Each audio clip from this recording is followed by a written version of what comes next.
Hey there, welcome to One Chapter at a Time, where we read the Bible through one chapter at a time, where we grow as disciples of Jesus.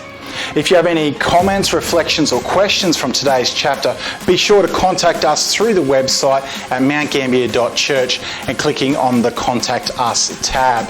But if you're watching us on Facebook, be sure to leave a comment in the comment section below, or you can send us a private message. But for now, here's today's chapter.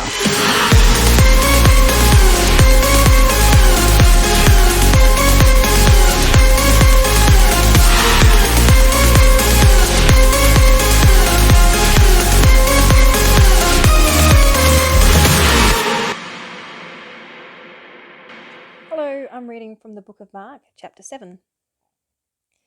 The Pharisees and some of the teachers of the law who had come from Jerusalem gathered around Jesus and saw some of his disciples eating food with hands that were unclean, that is, unwashed. The Pharisees and all the Jews do not eat anything unless they give their hands a ceremonial washing, holding to the tradition of the elders. When they come from the marketplace, they do not eat unless they wash, and they observe many other traditions, such as the washing of cups, pitchers, and kettles. So the Pharisees and the teachers of the law asked Jesus, "Why don't your disciples live according to the tradition of the elders, instead of eating their food with unclean hands?" He replied, "Isaiah was right when he prophesied about you hypocrites, as it is written, 'These people honor me with their lips, but their hearts are far from me. They worship me in vain. Their teachings are but rules taught by men.'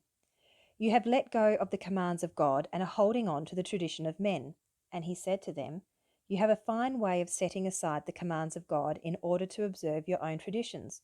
For Moses said, 'Honor your father and your mother, and anyone who curses his father or mother must be put to death.' But you say that if a man says to his father or mother, 'Whatever help you might otherwise have received from me is Korban,' that is, a gift devoted to God, then you no longer let him do anything for his father or mother. Thus you nullify the word of God by your tradition that you have handed down, and you do many things like that." Again, Jesus called the crowd to him and said, "Listen to me, everyone, and understand this. Nothing outside a man can make him unclean by going into him. Rather, it is what comes out of a man that makes him unclean." After he left the crowd and entered the house, his disciples asked him about this parable. "Are you so dull?" he asked. "Don't you see that nothing that enters a man from outside can make him unclean? For it doesn't go into his heart, but into his stomach, and then out of his body."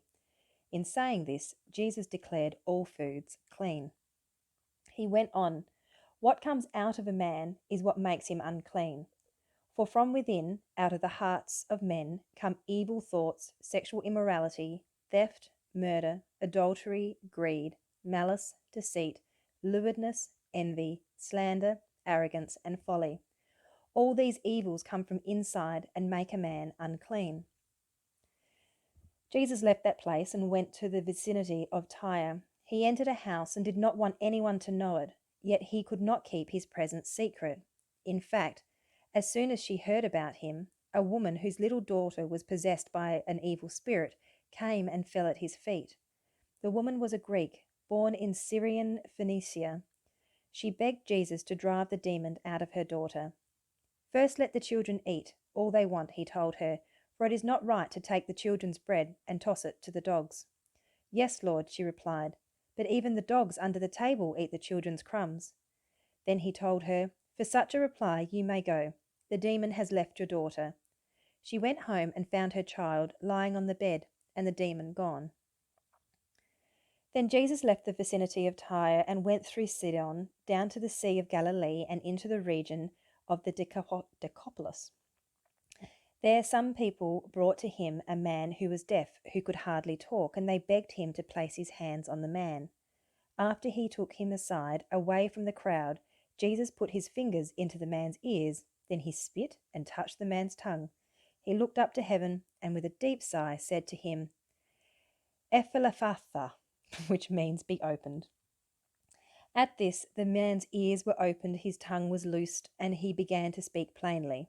Jesus commanded them not to tell anyone, but the more he did so, the more they kept talking about it. People were overwhelmed with amazement. He has done everything well, they said. He even makes the deaf hear and the mute speak.